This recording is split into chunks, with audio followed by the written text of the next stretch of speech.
Quero convidar os irmãos a ficar de pé para a gente estar orando pela vida dele agora. Eterno Deus, querido Pai, mais uma vez estamos aqui na Tua presença, Senhor, para louvar e glorificar o Teu santo nome. Que o Senhor venha usar o Teu servo, Papai, nesta noite para trazer a Tua mensagem à Tua igreja, Papai. Que ela possa chegar aonde nós nem imaginamos e que ela possa trabalhar de forma que só o Senhor sabe, meu Deus. É o que nós te pedimos nesta noite. Aleluia, Senhor. Graças a Deus. Paz do Senhor para a igreja. Ezequiel capítulo 2. Ezequiel capítulo número 2.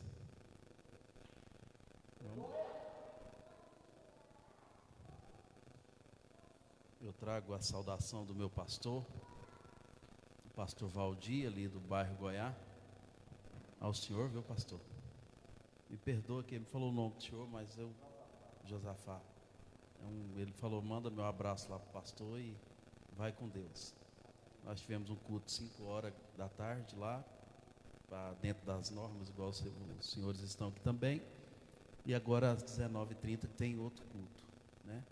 Aí eu tive com ele lá mais cedo e ele falou, vai com Deus. E nós estamos aqui, viu?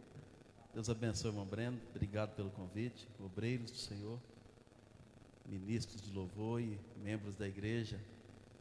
Vamos aí, né, irmão? Tem que fazer esse negócio aí, ficar longe, usar máscara, álcool. Eu penso que o álcool, pelo menos o álcool, era um trem que nós devíamos usar mesmo antes da pandemia, né? Que é a higiene, né? Mas nós não estávamos nem aí.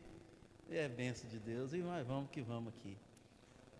Eu orei a Deus e pedi a Deus algo que fosse de encontro ao coração da igreja. Nada de mim, se fosse para dar um ensino num tema, tudo bem, isso aí a gente é acostumado com isso. 22 anos dando aula, isso é fácil. Mas eu queria, e eu orei a Deus pedindo ao Espírito Santo algo forte, que faça nós entendermos que ainda há esperança para nós aqui nesta terra. E aí o Espírito Santo me levou a esse texto de Ezequiel capítulo 2, o versículo 1 na minha Bíblia diz assim: E disse-me, filho do homem, põe-te em pé e falarei contigo. Amém? Podeis assentar, Deus abençoe. Meus irmãos, no ano 597, aproximadamente, antes de Cristo, acontece-se no cenário da história do povo de Deus uma grande necessidade. Uma grande necessidade. Nesse período, na nação Jerusalém, na Palestina, capital Jerusalém, quando estava ali o povo reunido, tudo já estabilizado, os reinos, as províncias, tudo tocando normal. Nada diferente estava acontecendo. E o povo tocando a vida e construindo suas casas, comprando, vendendo, administrando, e vida que segue, trabalhando, comprando, vendendo e colocando mantimento em casa, aquilo que é de vida. Ser humano nasceu, entra nesse ciclo de vida, não tem como fugir.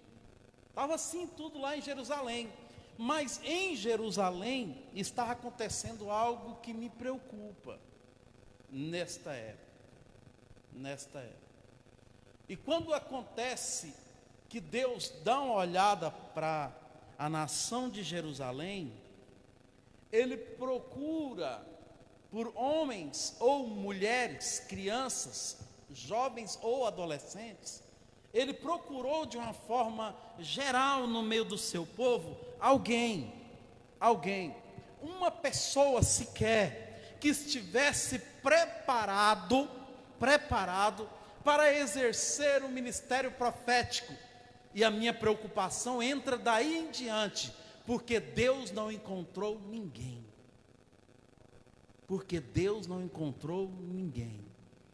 E vendo esta necessidade, vocês entendem o que eu vou falar daqui a pouco, sobre um homem chamado Jeremias, para chegar no texto que nós lemos de Ezequiel capítulo número 2.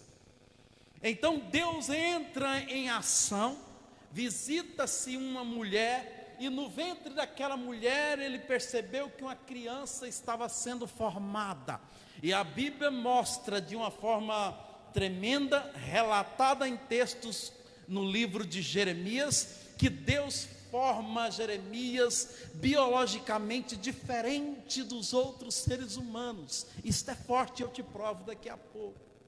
E Deus entra lá no cenário da gestação daquela mãe e coloca as mãos, porque Deus viu a necessidade de levantar um homem, uma pessoa que fosse o seu profeta. A escassez de homens e mulheres que estavam preparados para serem usados por Deus eram tão grande, que Deus entra no ventre materno e começa a gerar uma criança chamada Jeremias. E observa-se no decorrer do ministério de Jeremias, quando Deus, ele já um homem maduro, ele propõe em seu coração querer casar-se, e Deus o repreende dizendo: não case. E ele falou: Deus, se não é para mim casar, então também eu não profetizo mais. Começou a fazer jogada com Deus, achando que tinha esse direito de fazer estas barganhas que eu digo por aí, que eu vejo muitos pentecostais querendo barganhar com Deus. Não existe isso com Deus. Deus foi feito para ser respeitado, adorado, admirado e exaltado o tempo inteiro. Mas a igreja do século 21, entrando para o século 22, tem uma mania muito tremenda e que precisa de sair em nome de Jesus. Nós precisamos de tirar o avental de Jesus Cristo, porque nós dobramos os nossos joelhos e: Senhor Jesus, eu quero isso. Abra a porta, mata isso, cura isso, traz isso, faz isso, abre isso aqui, manda dinheiro para cobrir isso aqui, aquilo, outro. Deixa eu dizer uma coisa para você, nesta noite eu te convido a tirar o avental de Jesus Cristo e colocar uma coroa na cabeça dele, porque ele ainda continua sendo Rei dos Reis e Senhor dos Senhores. Nós estamos olhando para Jesus Cristo como um garçom que tem que nos servir do jeito que nós queremos, na hora que nós pedimos, no momento em que nós estamos precisando. Só te dizer uma coisa, eu não sou desses crentes, ainda mais desses pregadores atuais, que tem mania de falar: vamos fazer um desafio. Não, esquece, isso para mim é meninice. Nós não temos que desafiar nada e nem ninguém, porque Deus é Deus e pronto e acabou. Mas uma coisa eu quero dizer para você, a Bíblia diz que quando eu consigo aquilo que Cristo ensinou para os seus discípulos, quando ele estava olhando para ele, disse: se a minha palavra estiverdes aonde? Se a minha palavra estiverdes em?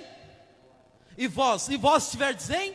É uma fusão, é como se eu pegasse essa Bíblia aqui, ó pastor, e colocasse ela aqui dentro, e ela fundisse com o meu corpo físico, minha alma e meu espírito, e se tornasse um só. Ninguém estivesse vendo esta Bíblia, mas ela está aqui, ó, dentro desse corpo, dessa alma e desse espírito, fazendo isso que Cristo ensinou, colocando a Bíblia em prática. Tudo que eu pedi para o Pai, Ele concede para mim, mas eu tenho que estar vivendo esta palavra, alimentando essa palavra, transpirando essa palavra, exalando esta palavra nos meus lábios, nos meus pensamentos, nas minhas atitudes em casa, nos meus negócios, por onde eu passar. Eu tenho que transmitir e mostrar que esta palavra mudou o meu caráter, que de fato quando esta entra no meu caráter e muda ele, pode ficar tranquilo, que eu estou aqui dando glória a Deus, e Deus sabe o que eu estou precisando. Eu estou dando glória a Deus, e Deus sabe onde é que está doendo. Eu estou dando glória a Deus, e Deus sabe o mantimento que eu estou precisando em casa. O socorro de Deus vem quando a palavra, ela entra dentro do caráter de um homem, e é praticada, custe o que custar, como está escrito em Apocalipse capítulo 2 versículo 10, seja fiel até a morte, e eu dar-te-ei a coroa da vida. Tão simples.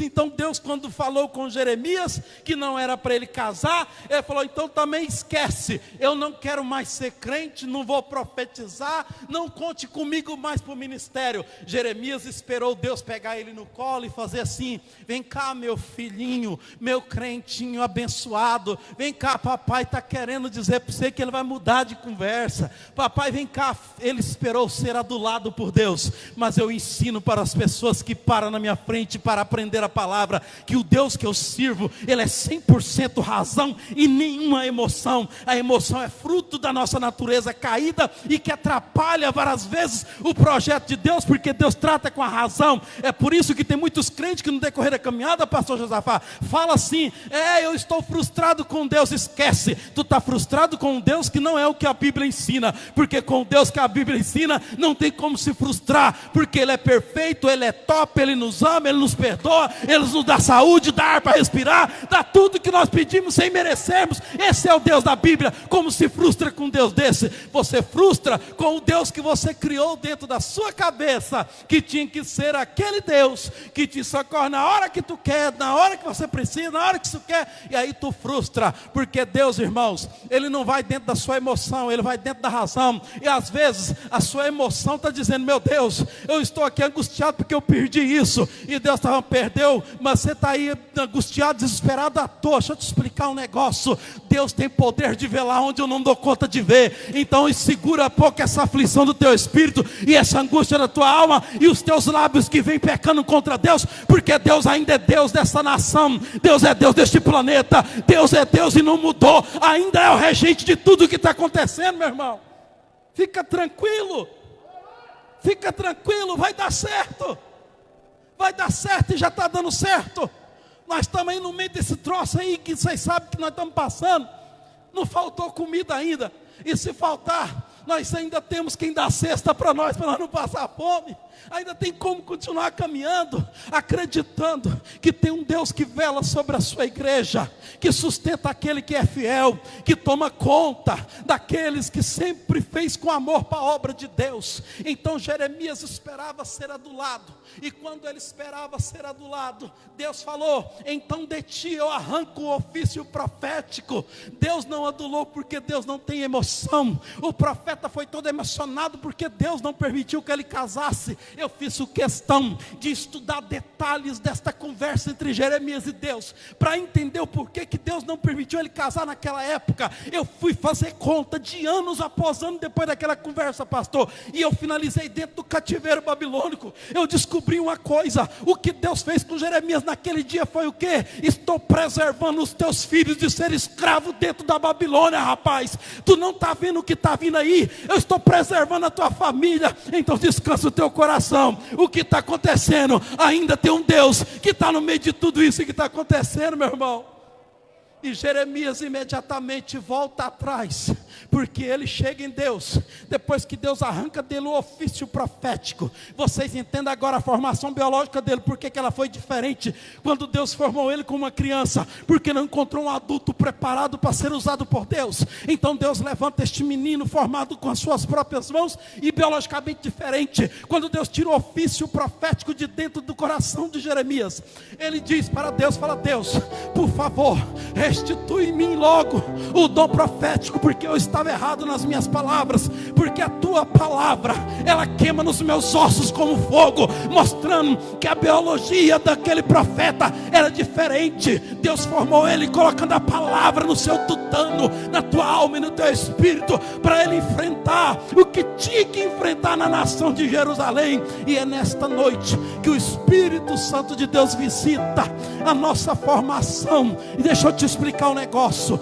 Deus está visitando alma que está sendo degradada pela aflição do espírito, com medo do futuro, achando que é o fim, achando que tudo agora acaba. Deixa eu te dizer uma coisa: o Espírito Santo está aqui nesta noite para mudar a história. O Espírito Santo está aqui nesta noite, sabe para quê? Eu falei com ele, eu falei: me deu a palavra para o coração da igreja, e ele falou: vou dar, pode ir que eu vou dar. O Espírito Santo está entrando dentro de almas e colocando alegria que esta pandemia tirou, está colocando esperança que essa pandemia tirou. Ainda tem um Espírito Santo que ama tu, meu irmão. Ainda tem um Espírito Santo que Jesus Cristo falou que estaria com a igreja todos os dias até a consumação do século. O Espírito Santo está vendo tudo o que está acontecendo na tua vida.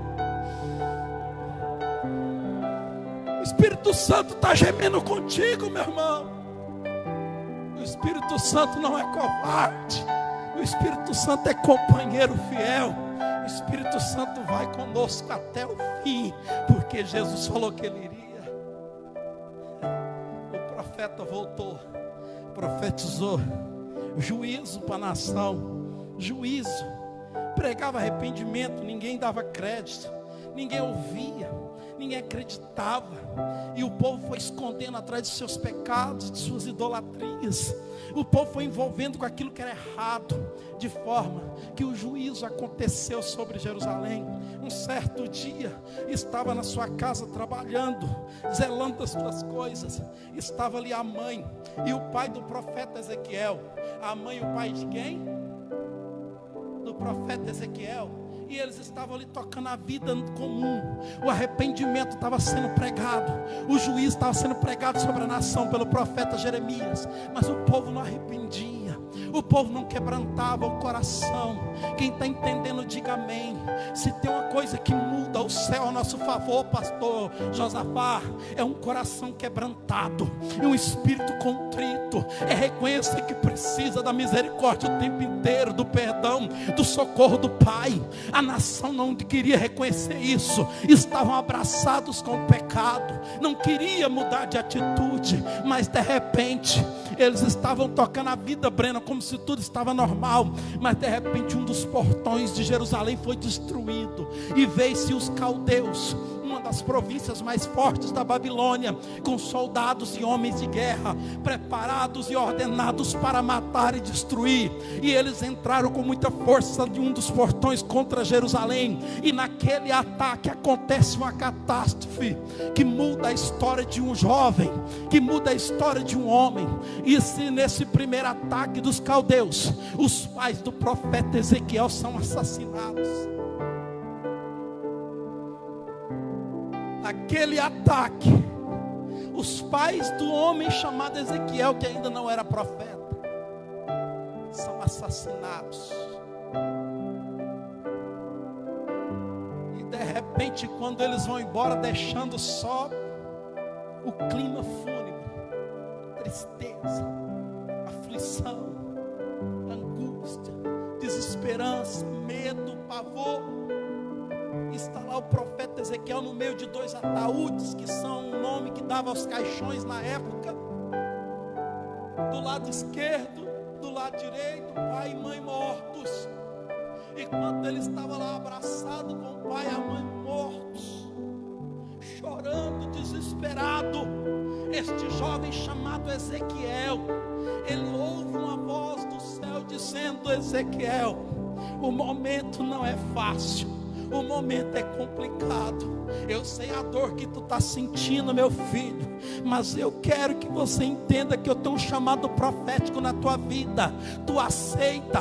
Deixa eu te explicar um negócio. Se tem uma coisa que está afligindo nós pregadores, pastor, é esta ausência de culto, é as agendas que foi cancelada, é os eventos que nós tínhamos para fazer que não está podendo fazer mais. Uma coisa é desligar o ofício profético na marra daqueles que já têm, mas agora eu quero que vocês entendam, aceitar o ofício sem ter ele no momento fúnebre, no momento de perca, no momento de angústia e aflição, como aquele jovem estava passando, abraçado com seu pai de um lado e sua mãe do outro, mortos. Ele ouve Deus chamando ele para ser profeta. Para mim este jovem é homem demais, porque ele falou: Deus, eu não estou entendendo nada, mas eu aceito esse ofício profético no meio desta dor. Eu não sei como que é esse mistério. Tem muita gente que no meio da pandemia larga a esperança, larga a fé, larga a igreja, larga a palavra, envolve no pecado. Mas esse menino, no meio do momento fúnebre de seus pais, ele aceita o chamado de Deus no teu coração,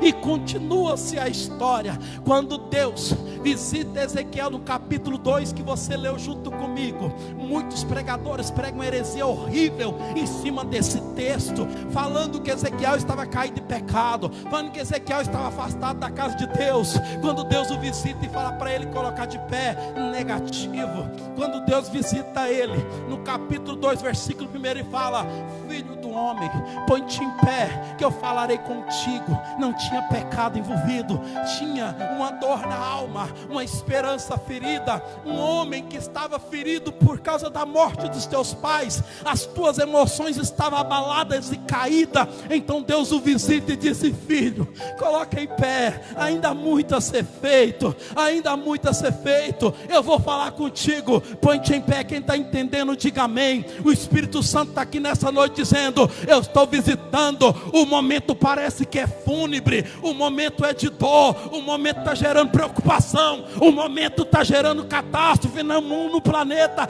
na nossa capital e na nossa cidade. Mas o Espírito Santo está dizendo: coloca a tua esperança em pé, porque eu ainda falarei contigo, eu ainda falarei contigo.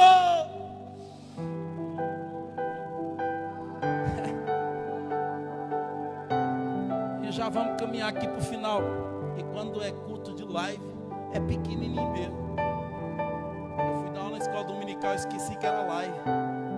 Só estava eu e uma câmera de TV na minha frente e eu pulando, parecendo que tinha uma multidão atrás. E aí que eu lembrei que o coitado do cara que estava com a câmera, ele ficava assim, ó. Eu deixei ele doidinho. Eu falei: nossa, moça, era só uma escola dominical com câmera, não tem ninguém aqui não. Mas a gente esquece. Mas Deus é fiel. O profeta aceitou, colocou em pé. No capítulo 3 e 4, Deus visita com ele, reanima a alegria da alma dele, faz alianças. Eu sou apaixonado com esse Deus que gosta de fazer aliança com o homem. Um homem tão falho, mas ele é apaixonado em fazer aliança com o ser humano. E Deus visita o profeta. Meu Deus, isso é muito forte, pastor Josafá. Ele visita o profeta Ezequiel e disse: meu filho, o cativeiro não tem como evitar ele, chegou a hora. Mas se tu profetizar dentro do cativeiro, eu prometo que eu tiro o povo de lá. Deus prometendo para um homem um socorro para uma nação, se ele fizesse o quê? Profetize. Quem está entendendo, diga amém. Deus está querendo que a igreja profetiza. Deus está querendo que a igreja profetiza. A história pode mudar quando nós entender o mistério profético que Deus tem conosco aqui nesta terra. Começa a profetizar na tua casa, começa a profetizar nos teus negócios, começa a profetizar na tua saúde. Profetiza, profetiza. E vamos profetizando, vamos usando máscara, vamos vigiando para não gerar escândalo no povo. Os crentes não obedecem ninguém. Vamos continuar usando, pastor, para não gerar escândalo, não gerar conversa fiada. Vamos ficar fiel, mas profetizando que Deus vai arrancar essa peste desse planeta, que Deus vai acabar com esse profetismo. Vamos profetizar. Ainda a igreja é a voz que clama aqui nesta terra. É a igreja. A igreja é o cenário profético que vai mudar a história deste planeta. Precisamos de nos posicionar como Deus fez com o profeta Ezequiel. Falou: se tu profetizar, eu salvo a nação de Israel. Então está fechado, é só isso. Eu profetizo e começa um mistério dentro do cativeiro babilônico. Entenda, o mistério foi no cativeiro, não foi no parque, não foi assando carne, não foi lá no litoral, lá nos mares da vida, não foi passeando, foi no cativeiro que Deus contava com a voz profética. Quem está entendendo, diga amém. Deus conta com a voz profética. É no meio do calor, é no meio do fogo cruzado, é no meio da desesperança do mundo, é no meio das aflições de espírito que Deus conta com o profeta que ainda tem esperança de que ele pode mudar esta nação. Meu irmão, o menino assumiu a responsabilidade e foi. Cresceu, casou lá dentro, porque tinha um arraial lá dos cativos.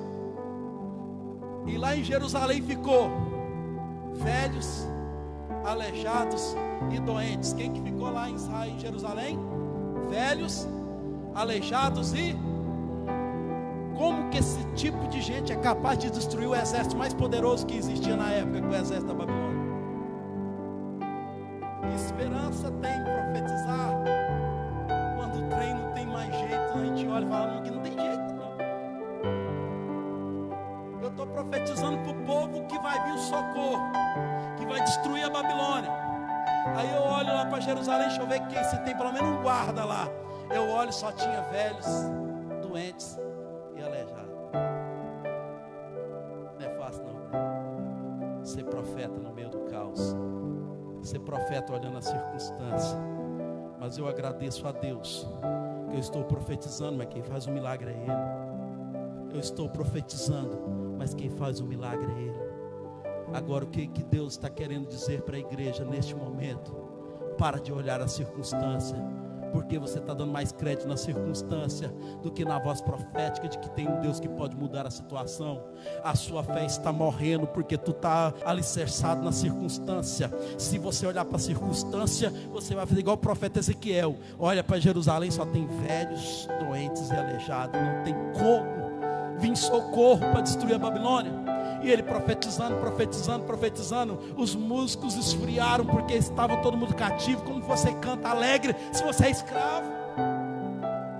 Penduraram os instrumentos na beira do rio Quebar, numa árvore chamada salgueiro. Tristes. Ezequiel percebeu que a frieza estava dominando o povo, mas ele continuava firme profetizando. O homem casou lá dentro. De repente Deus visita ele, no capítulo 30 e pouco, visita ele e fala: ó Ezequiel, vai te acontecer algo, mas não é para você desesperar, não é para você ficar aflito, não aguenta a pressão aí. Aí Ezequiel fala: levantei pela manhã, deitei, levantei pela manhã, as delícias dos meus olhos foi retirado de mim a minha esposa, ela morreu. O profeta Ezequiel entrava para dentro do quarto dele, pastor Josafá, e gritava. Ele entrava para dentro do quarto dele e gritava: Deus me ajuda, não aguento, está doendo. Mas quando ele saía do quarto, Deus esperava dele uma posição profética. Ele saía do quarto, ele enxugava as lágrimas. Quem está entendendo, diga amém. Eu vejo um tipo antitípico e estou aqui mesmo tempo provocando uma exegese bíblica, onde a Bíblia interpreta a própria Bíblia, levando esse texto para o Novo Testamento, onde Cristo ensinando o povo a encontrar os mistérios da solução de todos os problemas. Ele disse: entra para o teu quarto em secreto, e o teu Deus que está em secreto ouvirá a tua oração. Deus falou para o profeta: não mostre o desespero para o planeta, entra para o teu quarto e chora, mas quando tu sair de lá, profetiza. No quarto é o lugar de tu gritar, de tu chorar, de tu dizer: Deus me ajuda, Deus muda a história. Mas quando tu sair para a sociedade, erga a cabeça e disse: eu tenho um Deus que mudará essa história, eu tenho um Deus que mudará essa história, eu tenho um Deus que muda essa história. Está triste, está aflito, entra para o teu quarto em secreto e chora, grita, faz o que tu quiser lá, mas na hora que tu sair para a sociedade, profetiza a esperança, profeta, profetiza a esperança, porque foi para isso que nós somos chamados. A geração da pandemia é nós, então nós teremos o profeta no meio dela. E queria te convidar a ficar em pé nesse momento, por favor. Eu não sei nem quantos minutos foi que eu não marquei, mas já deve estar acabando. Deixa eu te explicar um negócio. O profeta foi olhando a circunstância, pastor Josafá, e desanimou também. Ele viu que não tinha jeito, não tinha lugar de vir socorro, mas ele profetizou tantos anos, firme. Aí um dia ele começou a sentir frio, por não ver a possibilidade de socorro em lugar nenhum. Ele foi lá e sentou à beira do rio Quebar, colocou os pezinhos dentro da água, e não tinha nada que animava aquele homem. Ele não desviou, ele desanimou. Quem está entendendo, diga amém. Naquele momento, o rei Ciro estava nos seus pastos, observando os seus rebanhos, junto com os seus soldados e chefe de guarda, porque rei não anda despreparado. E quando ele estava lá olhando, observando os seus pastos, rei Ciro, presta atenção, isso é forte. Ele percebeu que vinha 7 homens. Quantos homens? Eram 7 sacerdotes de Jerusalém que foi expulso de casa. Meu Deus, isso é forte, pastor. Eles vinham com a roupa rasgada, suja, fedido, porque não tinha mais casa. Eles estavam perambulando porque foi expulso de Jerusalém pela Babilônia. E os sacerdotes iam caminhando um atrás do outro, e o rei Ciro em cima de um barranco, observando eles passar num trieiro,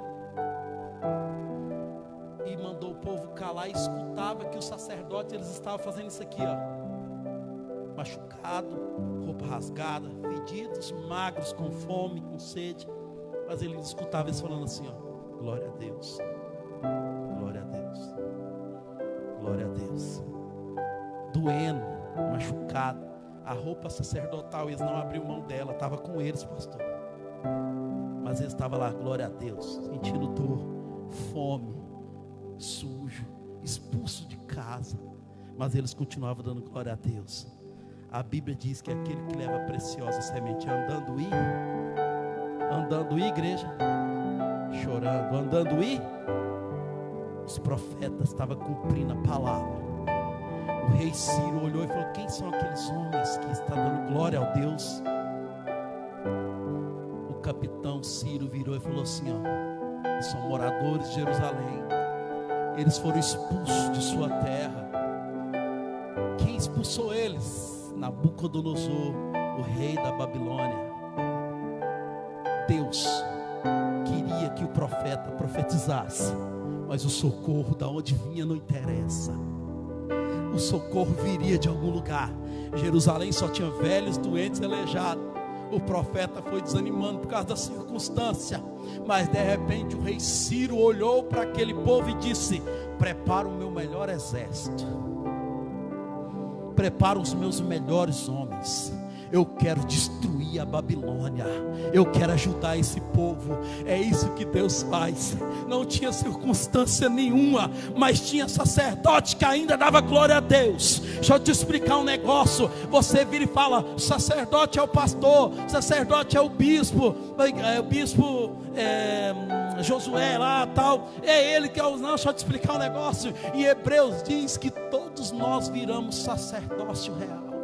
Todos nós somos sacerdote. Então entenda o mistério. Continue andando e dando glória a Deus, mesmo que você não vê circunstância nenhuma para o milagre, que o Deus do milagre está vendo a hora de mandar o milagre. E eu encerro com esta palavra, uma palavra de oração junto contigo, porque naquele dia, quando o profeta estava sentado na beira do rio Quebar, Zorobabel estava vindo, já tinha destruído a Babilônia e levando o povo de Deus para casa, porque Deus não é homem para que minta, e nem filho do homem para que se arrependa. Ele disse para o profeta: profetiza que eu mando socorro. Ele profetizou e Deus mandou socorro. Nesta noite eu quero que você feche os teus olhos e vamos orar. Em nome de Jesus, Deus vai revitalizar as tuas forças espirituais para tu dar conta de profetizar. A circunstância não dá de ver milagre em lugar nenhum, mas o Deus do milagre está vendo aonde Ele vai mandar este milagre para tu, meu filho e minha filha. Descansa o teu coração. Jesus Cristo ainda é Deus soberano sobre esta nação. Jesus Cristo é Deus da tua casa. Jesus Cristo é Deus da tua família. Jesus Cristo tem poder. O nome dele ainda tem poder. O nome dele é eterno, é excelso, é soberano. Então ore a Deus, porque nesta noite Deus muda a história. Deus revitaliza a força. Deus restaura os profetas para continuar profetizando no meio do cativeiro. E fica tranquilo, porque o milagre está chegando. E quando chegar, é festa, é alegria e muito testemunho que tu vai contar em nome de Jesus. Senhor Deus Pai, Deus Filho e Deus Espírito Santo, eu te agradeço pelo poder da tua preciosa palavra. Assim como tu levantaste o profeta no meio da dor, levanta, meu Deus, nós que ainda estamos nesta terra como servos do Senhor. Não deixa, Pai, o desânimo tomar conta do nosso coração. Não deixa a desesperança dominar o nosso coração. Tira o medo, tira a aflição, tira a angústia. Restaura, meu Deus, a alegria neste coração profético. Que a tua igreja, Pai, saia e entenda que ainda há esperança para ela aqui na terra. Em nome de Jesus eu profetizo, ó Pai, uma unção sobrenatural em nossos corações, para nós podermos sair, ó Pai, vivificado pelo poder da tua palavra, para profetizar para muita gente que não está acreditando que tem como o milagre acontecer, porque só tinha velhos, doentes, aleijados. Mas eu não quero nem saber o que tem neste planeta. O Senhor Deus é Deus dessa terra, e há de se levantar sobre ela, para fazer o universo entender que tem um Deus que rege sobre esta terra. Em nome de Jesus, você pode dizer amém? Vocês cantam aí com a banda em nome de Jesus. Que posso ver